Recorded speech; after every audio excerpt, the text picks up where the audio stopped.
quadriceps. Sit down. Come on. Sit down. 4, 3, 2, here we go. I've had an opportunity to interact with a 93-year-old woman. And you know what I found? To the person, everybody wants one more time. Let me stay one more day. You know, give me some longevity. Help me to walk. Help me get out of this chair. You know, help me to breathe. Help me to be strong. Then I got a 95-year-old who comes to the gym and still wants to be strong. You got some 84-year-olds. You got some 70s and 88s. I mean, so all of these people are trying to hold on to this notion of longevity and pro-aging. They're not ready. They still got some more stuff. You and I got some more stuff left. All right. Come on, work it.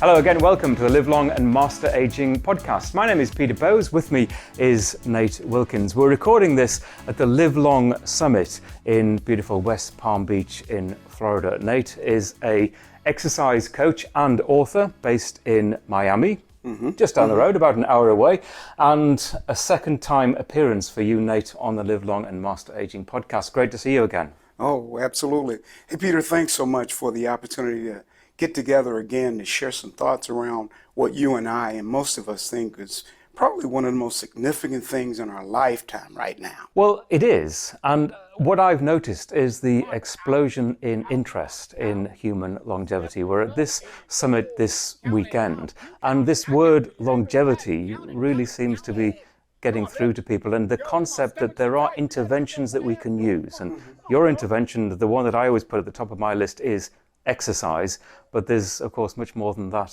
as well. I think that all of that's significant, and like I shared with you, Peter, that perhaps I'm not going to say anything new, that I might say it differently, and I hope through these conversations we can get across to people that at the very basics, at the very beginning of the conversation, we need a foundation, and that foundation is, you know, physical activity, movement, or what we call, some don't like it, but exercise. So that's the premise I want to start from. And you describe your form of exercise as an ageless workout.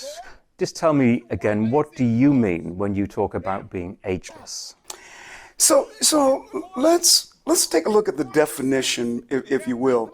So, you know, what I would suggest is that we start at the back end of the spectrum, right? That we start where we want to be. You know, plan for that life. But then here, we also plan for, if we have family, if we have children, right? We plan for them to come across. So it's a continuum. And so the Ageless Workout, while we focus on, you know, people who are active and aging, you know, people like you and me who are 40, 50, 60, 70s, that's our largest population. But we also are concerned about the ones that come behind, the children. The children are watching, right? And so I remember my son saying something like this, that's what Dad does. He was watching me. He not what I told him, he was watching what I was doing. I hear what you say. Let's dive into that a little bit more, but maybe just backtrack as well. And if anyone wants to listen to Nate's first interview that we did, it's episode 199 of the podcast. And if you look at the show notes for this particular episode, there'll be a link to this and you can go straight to it. But let's just recap a little bit your journey to exercise and fitness, because as far as your own life has been concerned, it hasn't always been that way, has it? You know, it's interesting. You would think that that's the case, right? But somehow we go from one thing to the next. You know, I've been an athlete, you know, played sports. And then later on, after I graduated, like my mother and my grandparents told me to do, go to school, get a good education, get a good job. You know, worked parks, recreation departments all across the country. And so one would think, with that background, that I would be in better shape. I mean, got mixed up with my friends, you know, drinking, eating, and, you know, somewhere I got off track. Next thing I know, I'm, you know, going through some changes with the hospital, had sense enough to know that I had to go and get checked out. Heart problems. As soon as I got out of there, I said, I'm going to change, exercise. How about that? And how big a difference did it make to your life? I wish I could show you some of the images. I had gotten up to somewhere about 230, 200, 40 pounds, jolly cheeks and stuff like that. I like to show that to people. But then once I decided, see, this is where the rubber meets the road. Sometimes in crisis, and if we don't make a change in crisis, we can let it go. But I was in the middle of something that I couldn't control, and I thought I had control over everything. But my health, when your health starts to fail you, you grab for anything. Give me one more day. So I got into, walking. From walking, I went to riding. From riding, I went to teaching. From teaching, I went to overall learning as much as I can. It's one thing when you get in it. It's another thing when it gets into you. And it's got into you in a big way. And you've made this not only a lifestyle, but you've made it a business as well. You work in Miami with your partner, Sheba, who we've also spoken to on the podcast. Just give me a basic outline of what you do, what kind of clients you educate, and what your day looks like. Yeah, so thanks. That's a good question, Peter. We love to work with everybody. And so what we found through our experience at Fisher Island is that we're the world, that we get a chance to mix with people from all over the world. And so Fisher Island is that piece of the puzzle, but then we also work virtually because of the pandemic. So we have a hybrid model, so we still get a chance to reach even more. And then we have a newsletter that we send out to what we call the tribe. And so these people have now gone out to other places, and that's how we stay linked up. And how important a community is. And one of the things that I do on Fisher Island is I teach a class, a boot camp class, and that's where a lot of the people gather 8 o'clock in the morning, not only for the class, but to the social interaction, but also get into adverse situations where they have to challenge their bodies. So we work with high net worth individuals in that situation, very high net worth individuals, but we also have a way to work with the masses as well. And that's one of the conversations I want to hold with you. You describe the people you work with as your tribe. Now, is there more than just a word there? That is a way of thinking, that you're all together in this, and you mentioned social interactions as well as being important for encouragement. I wouldn't say peer pressure, but certainly peer enthusiasm to do this, because you're doing it by yourself. It isn't always easy, is it? Yeah. So you just hit on one of the keys to this whole idea that what we're talking about is creating a culture, a new next level culture of wellness for pro-aging and longevity. So putting together culture. And so the culture, again, I want to allude back to what I told you before, the children are watching. So you start to make sure your children are part of this wellness journey as you make or you matriculate through your journey, that you stand up taller, that you eat better, that you sleep better, because they will do what you do, not what you say. And so we want to pass that on then to, we got grandmothers and grandfathers. So everybody is sort of living at a different standard or level. That's what we're talking about. And I think we can all get there. Now, some would say that, Nate, that's pie in the sky. Shut up, Todd. You're not going to get there. But Peter, you know what I'm talking about. I know exactly what you're talking about. And one of your big enthusiasms is to incorporate mental health into physical exercise, that the two are not separate concerns. They absolutely go hand in hand.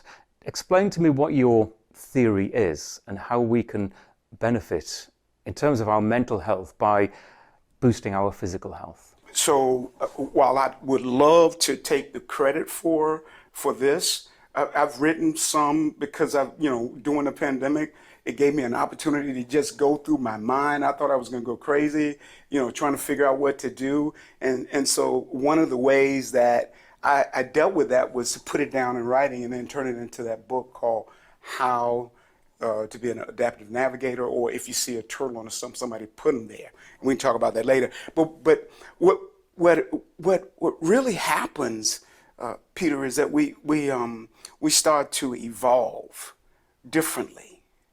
Right after the pandemic, we get a different look at ourselves in the world, and perhaps things that were important before are not as important, and we get to drill down on a small piece.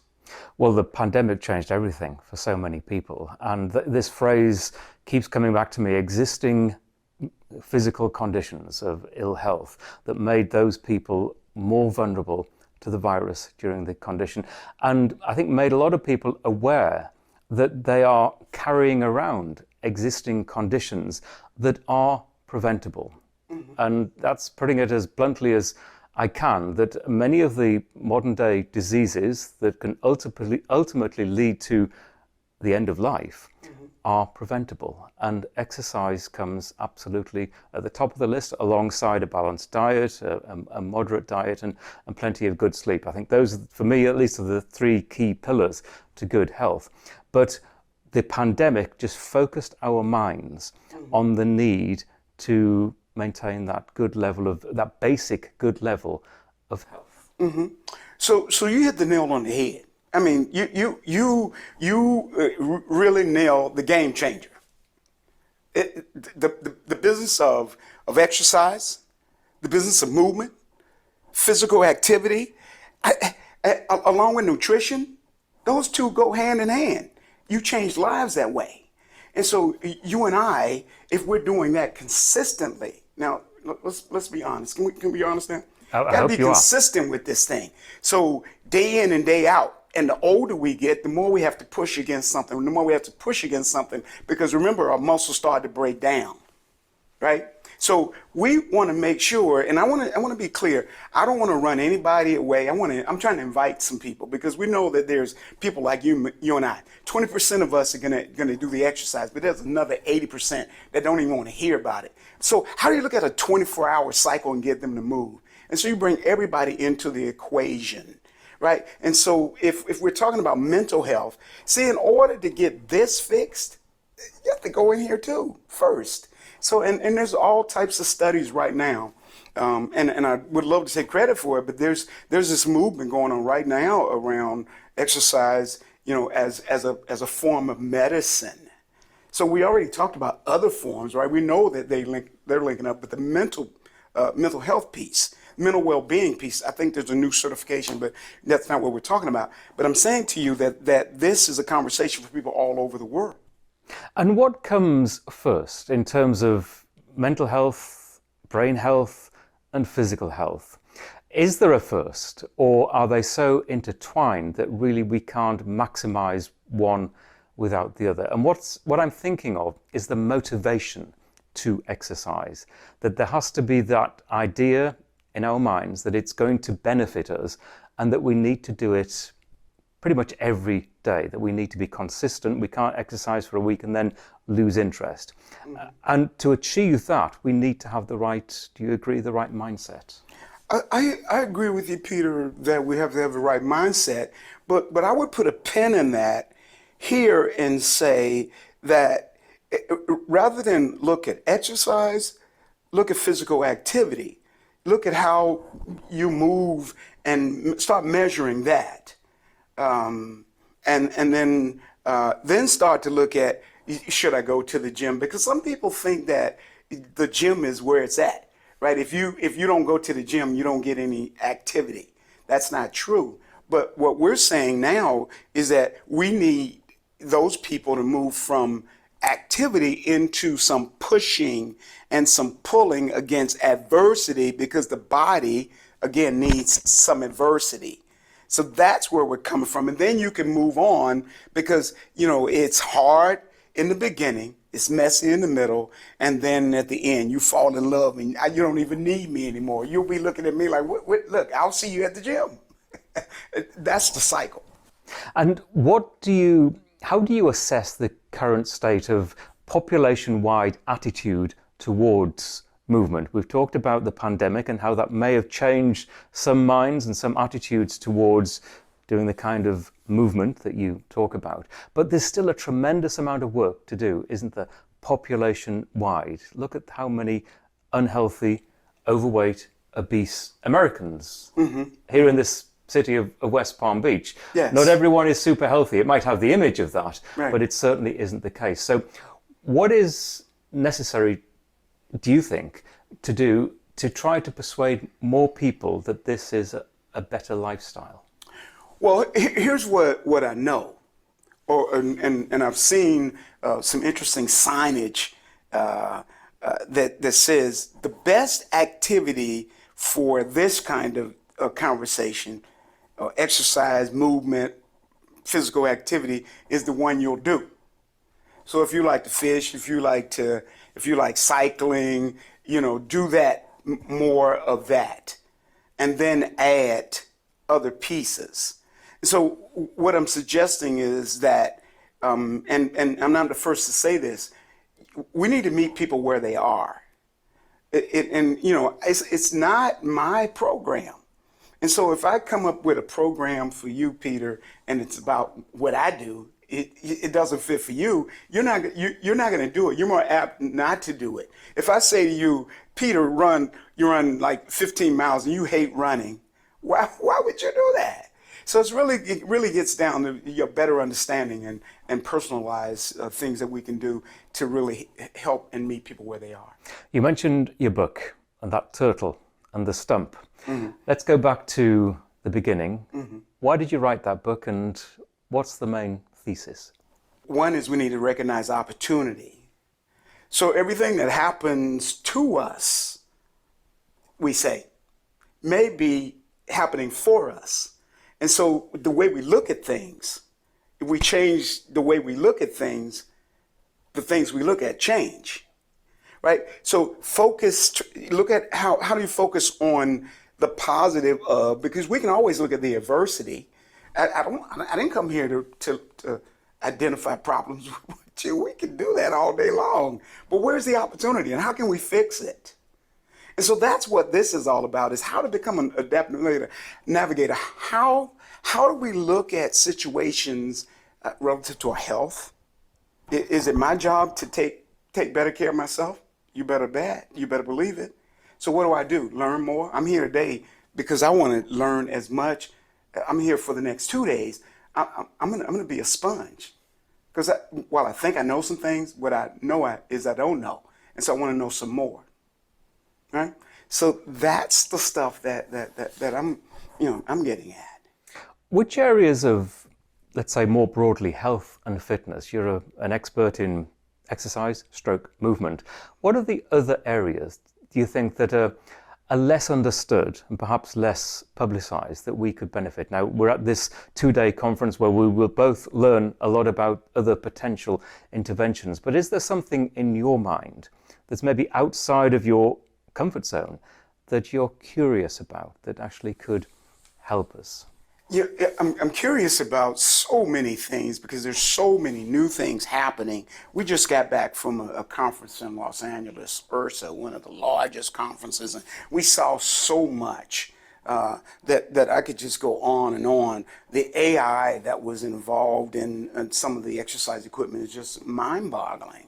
And so I can't just stop at one thing. But let me tell you that what's intriguing for me is the therapy that you can use at this age. How do you recover?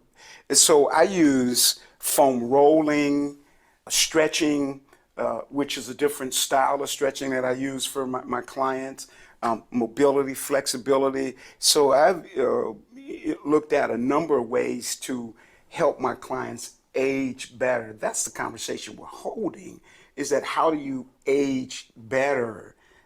And the things that we used to do, we like to do those, but how do you add to that and make sure that you are putting your body in the best position to come back and do it time and time again? In the back of my mind, in posing that question, is the idea that, as I've mentioned, the pillars for me are exercise, diet, and sleep. And yes, there's a lot of other things that we can consider. AI is fascinating, and I hesitate to put a percentage on it, but I will. Mm-hmm. I would say 90% is movement, diet, and sleep. Mm-hmm. And those, do you agree with this? That is still, despite whatever the other interventions are, that's what we still need to focus on. Peter, I couldn't have said it any better. I'm gonna actually borrow that the next time when I get on an interview. I'm gonna say, I'll put it like you did, and then I say, but Peter gave that to me. But what I'm saying is, Peter, everything that we do needs a foundation. And you're talking about those foundational pieces that go with this. And that's what we're saying in this culture that we're looking to build, is that you need a foundation. And so foundation is the mind, right? And the community. These would be the bigger pieces of the puzzle, and then all these other things fall into that. Now, we got this model from Duke University, their World of Health. And so if it's good enough for Duke and Dr. Ralph Snyderman, who we visited with on Fisher Island, if it's good enough for them, it's good enough for what we're talking about, is how do you build this new sense of community around wellness and for extended life. And some people are afraid of that, incidentally. They're like, what are we going to do with all those people? How are we going to pay them? So that's a whole other conversation. But the phrase extended life can be misleading, can't it? Some people think when you talk about life extension, you're talking about radical, dramatic life extension, aspiring to live to 150 or 200 years old. I don't think you're talking about that, and that's not what I talk about. Life extension to me is health span life extension. It is living that optimum life without chronic diseases to maybe 80 or 90 or 100, as opposed to, for some people, 65, 70, 75. It's just adding extra healthy years. That is the goal. That's the initial goal. It's nothing radical about this. It's built around common sense, but it could make such a transformative difference to so many people's lives. Right. So along those lines, I've had an opportunity to interact with a 93-year-old woman, and you know what I found? To the person, everybody wants one more time. Let me stay one more day. Give me some longevity. Help me to walk. Help me get out of this chair. Help me to breathe. Help me to be strong. Then I got a 95-year-old who comes to the gym and still wants to be strong. You got some 84-year-olds. You got some 70s and 88s. I mean, so all of these people are trying to hold on to this notion of longevity and pro-aging. They're not ready. They still got some more stuff. You and I got some more stuff left. Well, a lot of these people, they're so young in their minds, and that's it. You talk to a 90-year-old, talk to a 100-year-old, and they say, it's a woman, I'm still a girl. I still think like a young person. And they might be constrained by the physicality of being older. And that's where movement and exercise, and crucially, you can explain this to me, the importance of strength exercise, of resistance training for older people to prevent that frailty that prevents those older people from living like they were still a teenager. Mm-hmm. So there's a professor at UM, Joseph Signorelli, who has a book, Bending the Curve. It's a guide for older people in exercise. And so we've been following his work, and it's interesting that you bring that up in terms of power and strength. So some, especially as you get older, would say that's, they don't want to have any, pushing or stuff that challenges their muscles, which is the exact opposite of what they should have. And we know that we've seen some of our clients actually hit their personal with, just a one push with a leg, or one push with a chest press, and they grow from that. Now, some of them, I hate it, I don't want to do it, but little by little, we're getting some of our older minded and older bodied people into more of the resistance or strength and power. So we're seeing that, and based on this model that I talked to you about with Dr. Signorelli. Let's talk about you for a little bit. You've come through your own health, physical capability transformation over the years, and you're doing what you do now. You're 70 years old now, or thereabouts? You know what, Peter? You and I have the same argument every time we talk. I'm 70 years young. Well, there you go. So I don't object to the use of the word old. Okay. I think the word old should have a positive connotation to it. I think you ask a child, how old are you? And they'll say, I'm 10 years old.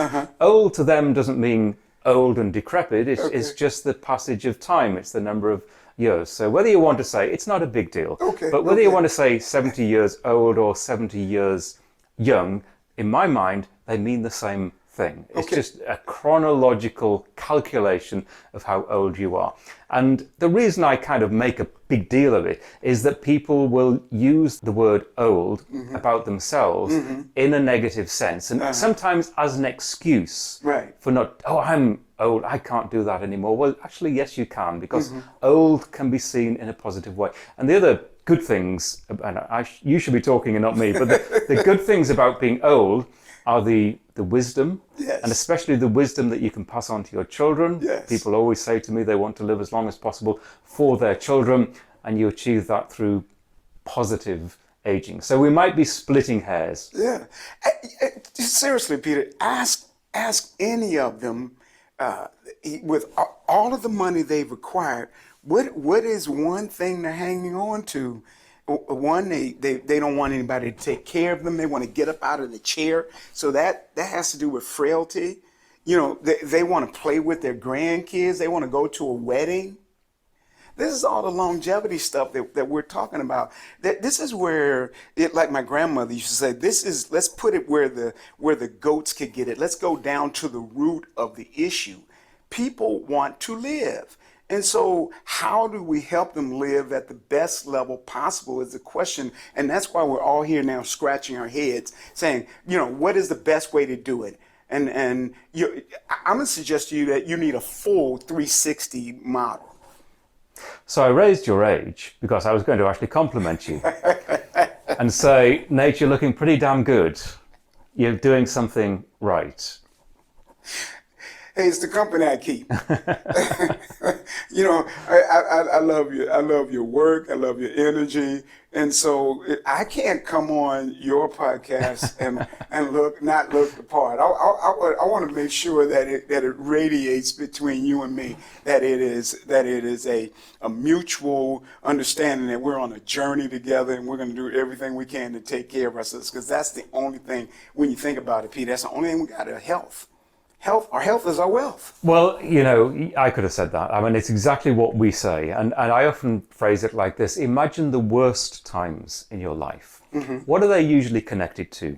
Ill health. To the ill health of yourself and those close to you. Those are the worst possible times.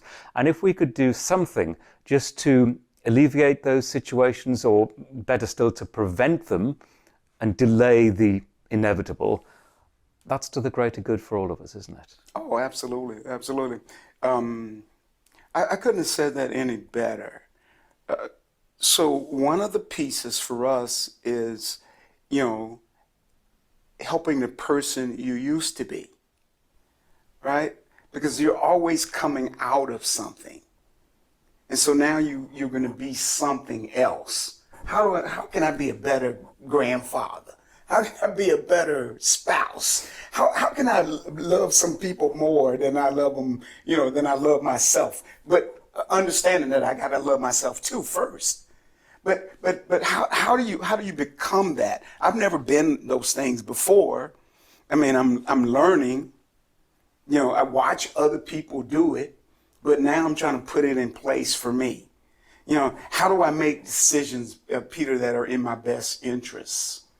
And that's some of the stuff that we're talking about now with, you know, it's mental stuff, this aging. Because when you get older, I can give you a prime example for me. Peter, I could be looking for my keys and have them in my hand. What do I do with my keys?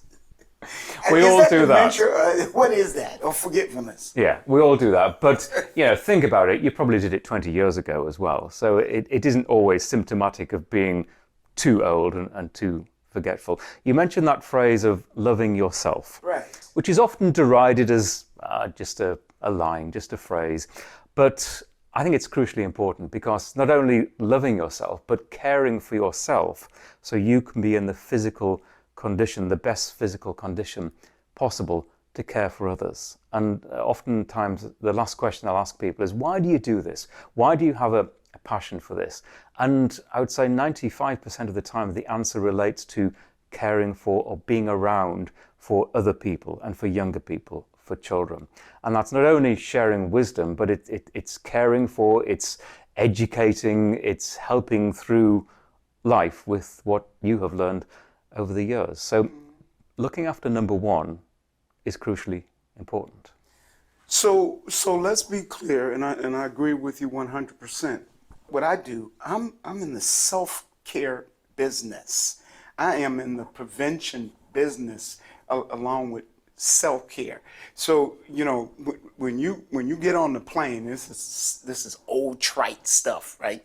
Put the mask on yourself first before you put it on somebody else. That's what we're talking about. You can't love and take care of other people when you're hurting.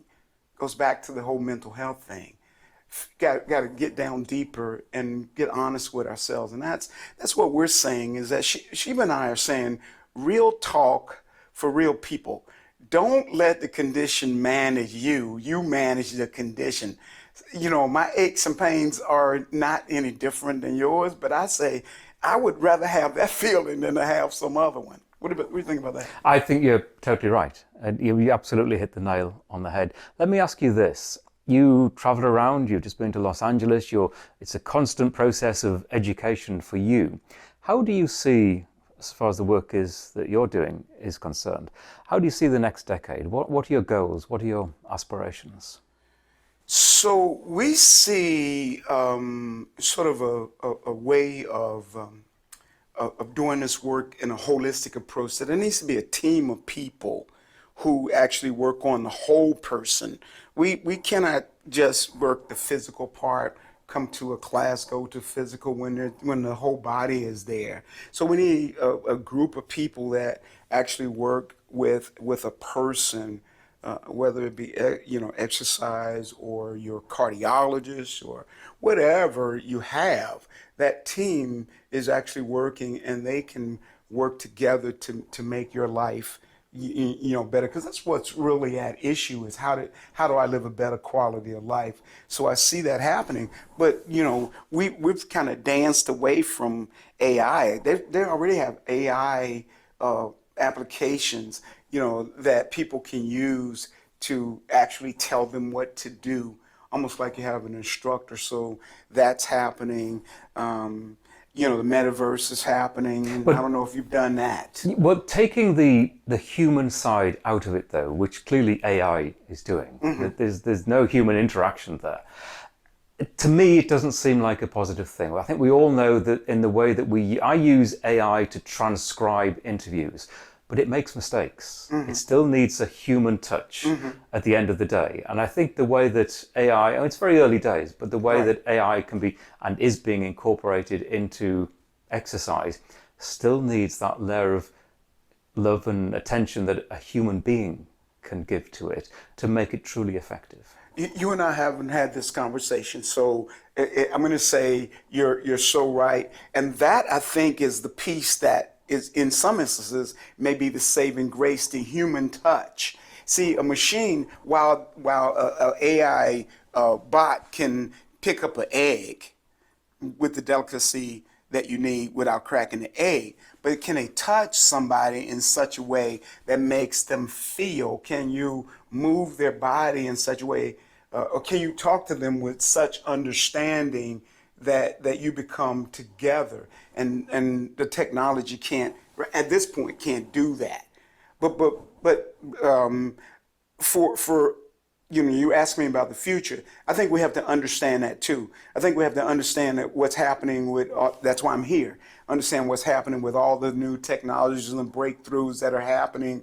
I mean, fast. It's almost like if you get out there on the interstate, and if you get in the wrong lane, if you need to make your turn, you may have to go 5 miles out of the way to come back right back to the way you want to go, because things are going so fast. So it's contingent upon you and I to stay on the cutting edge of what's going on if we want to be a part of this new vision. So that's what I think is happening. This one thing that I do, I'm drilling down on pro-aging and longevity, and I'm going to stick to it, because I can help other people, but I can also help myself. That's a good way to end this, and it's a point that I often repeat myself. Pro-aging as opposed to anti-aging. I'm all for positive, healthy aging. I'm not trying to turn the clock back. I'm not against aging. My view, and a lot disagree with this, but my view is that aging is a positive, chronological process. It's going to happen to all of us. And the goal, and it's emphasized in the title of this podcast, that the goal is to master aging and to do it in the best way possible, rather than trying to deny it or to reverse it. Mm-hmm. Makes sense. I'm glad we agree.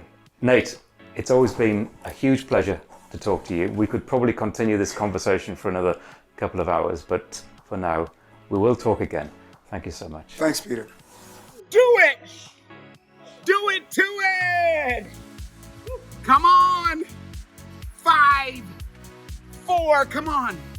3, 2, A-teamers hold it right here. A-teamers are holding right here. Come on, A-teamers are holding. Fight back. Suck your stomach in like a plank. 4, 3, 2, 1. On your feet.